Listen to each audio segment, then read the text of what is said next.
Part 1. Creating a squad. In this video, I'm going to begin by determining whether this dry fire system has the squadding feature enabled. And I'm going to do that by going to Help up on the menu bar, clicking on it, then come down to Registration and Features, click on it.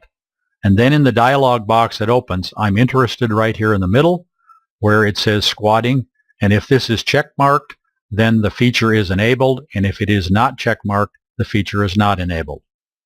I'm going to close this dialog box now by clicking on OK, and I'd now like to go up and talk a little bit about the shooters that are in the system, because when we get to the point where we're going to create a squad, we will have to create a squad out of shooters who are already in the system.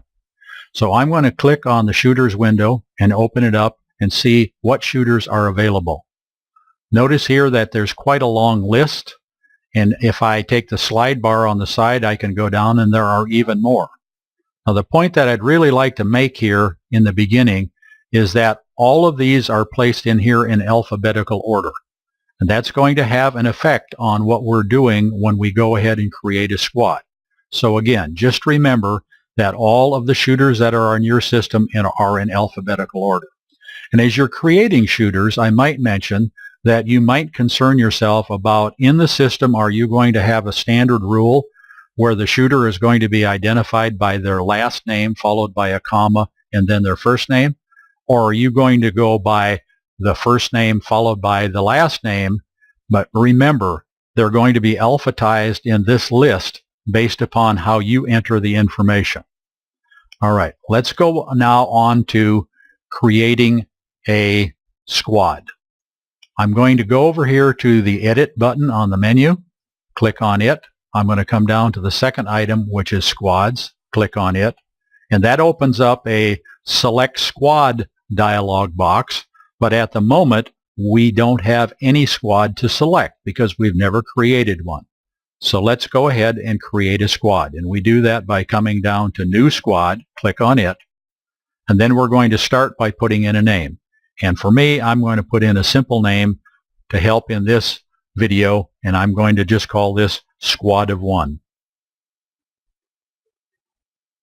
All right, so now I've given it a name. One other thing I'll mention about up in the squad name area, 14 characters is all that is going to be recognizable when you get back to the Select Squad list. So I would suggest that you keep your names as brief as possible for your squad names. Now, a nice little feature down here is called the filter. And what the filter will allow us to do is to search through this big list of potential shooters.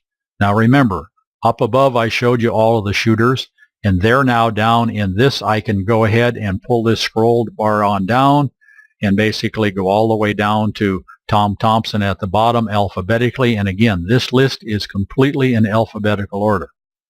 Now, I'm going to demonstrate the features of this filter window right now. And this is intended so if you have a large number of shooters in your organization, perhaps you have as many as 400 different shooters that are in the system. To find a shooter, you can go up to the filter window and begin typing. Now, let's suppose that I wanted this Tom Thompson, who's down at the end of the list. If I just type in the letter T, notice what it has done. It has minimized the number of shooters in this window right here. There must be a T somewhere in their name. Notice here that Peter has a T. All of these shooters down through the bottom obviously have a T. And then at the very bottom, Tom Thompson or Thompson Tom have many T's. So if I wanted to continue the filtering process up here, if I now, for instance, type an H, what's going to happen then? Now, the only shooters that are going to show up are the ones that have a T and an H in their name, or in their, in their name. And then if I want to go farther, in this case, I could put in Thompson, and that eliminates it down to only 2 people. And so this is an easy way then to use this filtering system to work your way through a list here that is extremely large. That's the purpose of the filter. All right, now, what do I want to do for my squad of 1? I simply want to take one person, and in this case, I'm going to take Joe and I'm just simply going to put a check mark in front of him. Now I can pick as many people as I want, up to 6, because in Bunker Trap that you do have 6 in a squad. In this case, I'm creating a squad of 1, so I only am selecting 1, which is Joe, and I click OK. Now notice that when I did that, it now comes over here, and for the first time I have a squad name, which is, in my case, squad of 1, and the member is Joe. Now once there is a squad in there, I can always highlight that, and then I can, after highlighting it, I could come down and delete it if I didn't need this squad anymore, or I can edit that squad by coming in here and clicking on Edit Squad. And in this case, let me go ahead and add Danny to my squad, and I click OK. Now my squad name at this point doesn't make a lot of sense because I'm saying it's a squad of 1, but it's really made up of 2 members, Danny and Joe. Now what I did this for was to show you the following. Over here in the members, it keeps these in alphabetical order, which may not be the order that these shooters shoot in. So where we are right now in creating squads, we are simply picking out up to 6 unique people who are part of the system, and it's going to then associate a squad name with those up to 6 people. Now let me go ahead here, and I'm going to go back now, and I'm going to edit this again, and I'm going to uncheck Danny, and I'm going to click OK. All right, so now I have a squad of 1. Now let's do another one. Let's just continue on with this. I'm going to do a squad of 2. And this time I'm going to go ahead and pick out Peter and Ralph and click OK. Then I'm going to come up here and go ahead and do another squad. This time a squad of 3. And this time I'm going to pick out Henry, Bob, and Ralph. And notice I click these in a certain order, but when it comes over here, this will be in alphabetical order, and we're going to straighten that out after a little bit. Now I'm going to create one more squad here. Squad of 4, and I'll just take the last 4 shooters, and this will be my squad of 4. So I hope by now that you've seen that it is very possible to come in here and easily create any kind of a squad that you want, give them any kind of a name that you want. But again, the thing that I want to make certain you understand is that when you create and have multiple shooters, this list right here will in the beginning be in alphabetical order. And we're going to go on now, and I'm going to show you then how to complete the squad and change this order to put them into the shooting order that you're going to want them in a squad. So I'm going to close now by clicking on the OK button. Now the next thing that we're going to do is we're going to go up to File, and we're going to come down to Start a Squad Session. When I click on that, it opens this same dialog box, because if I'm going to shoot a squad, I need to select a squad. So this time, let me go ahead and I'm going to highlight by clicking on Squad of 4, and that's the squad that I'm going to go ahead and begin with. I'm going to now come down and click on OK. Now, in this squad login dialog box that opens, we're going to have many choices that we can make here in order to specifically tune this squad to exactly what we want them to be able to do. The first thing at the top is to pick the layout that they're going to shoot. Right now, this group is set up for Trap American Singles, but if I want to change that to something else, I'm going to click on Browse. And then in the layout window, I can pick anything that I want. Let's suppose, for instance, that I'm going to just go ahead and take this to, let's see, Trap American Doubles. So I come down and click OK, and now you can see up here that I have Trap American Doubles. Now the next thing that I want to do, and this is the order you should do it in also, you now want to get your shooters in the order that they shoot in.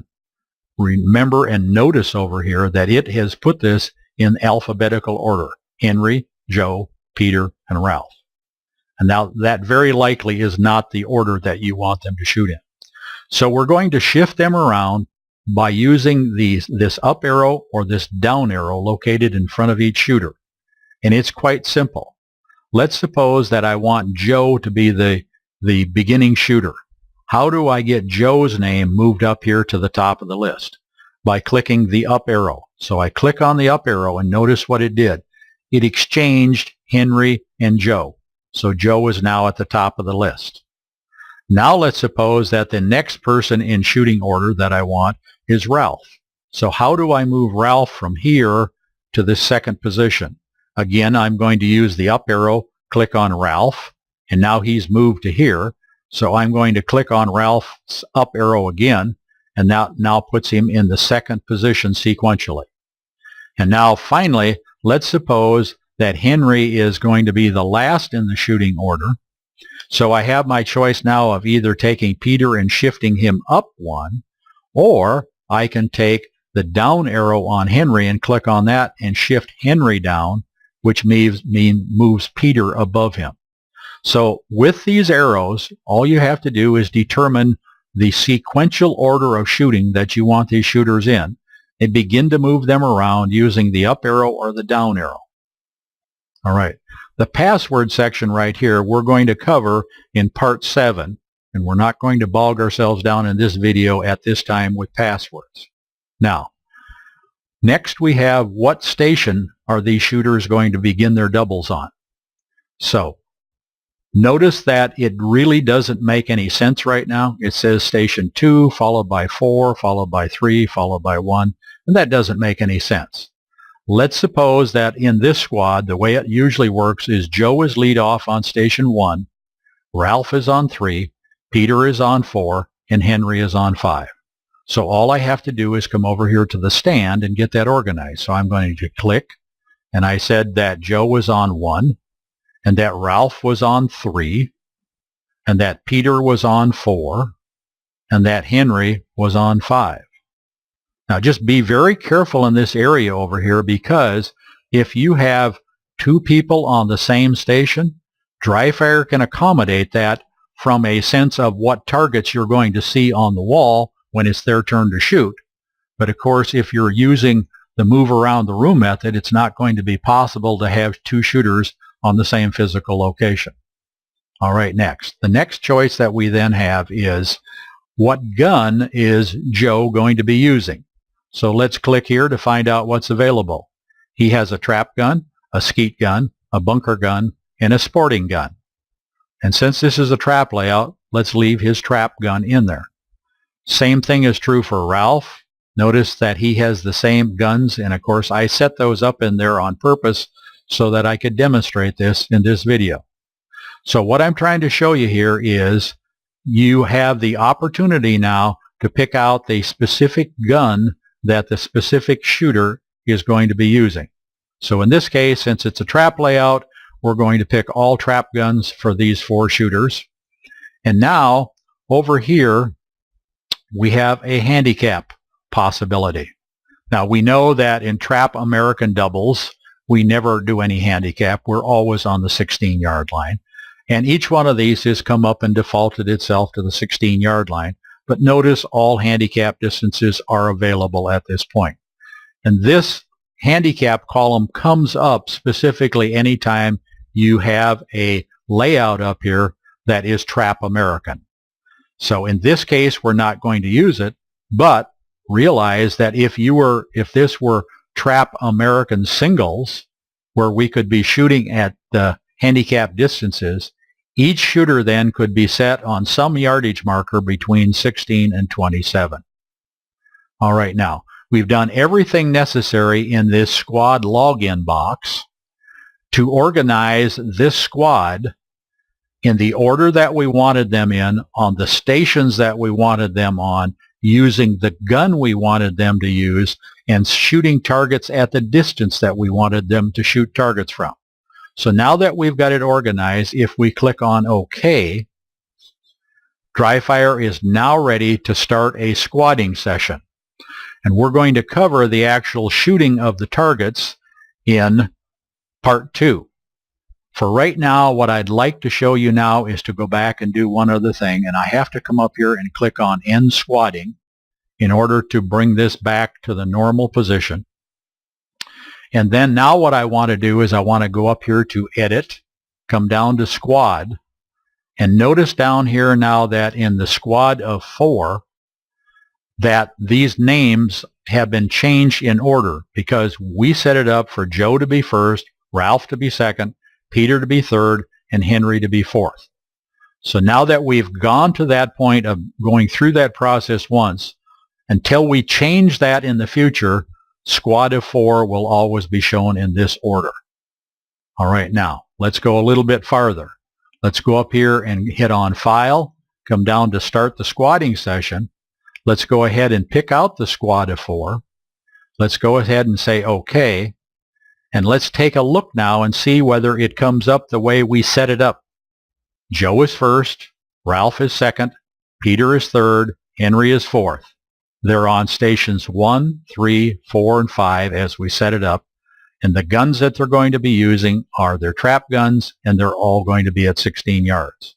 Now, one final detail while I'm at this point, which is kind of a nice feature. Suppose that this is 4 guys that generally come over to the club on dry fire and they shoot together. But tonight it turns out that Ralph couldn't make it. You can still go in and call up your squad of 4, and when it comes over to this layout or this dialog box, the squad login box, you can come up here and uncheck this Ralph. And what that really means is this is still under the category of squad of 4. Everybody is still set up, but we have just electronically taken Ralph out of the picture, and so it will create a squad of 3 on stations 1, 4, and 5, which would be exactly what would happen if they were outdoors and Ralph didn't show up. The other guys would still shoot on stations 1, 4, and 5. So that gives you a pretty complete look at how to create a squad, how to get it organized so that it is exactly what you want. And from here, we're going to go on now and do another video called Part 2, which will be shooting ATA targets in a squad. And then we have another part where we're going to shoot skeet targets in a squad. We'll do another part where we shoot bunker targets in a squad. Then we're going to shoot sporting clay targets in a squad. And then in another part, Part 6, we're going to show you how to get ready to join a squad, and it'll basically be a review of the gun alignment process.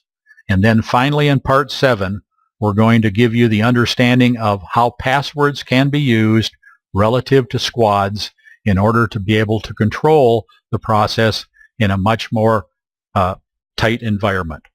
And that's it for this video. Hope you've enjoyed it.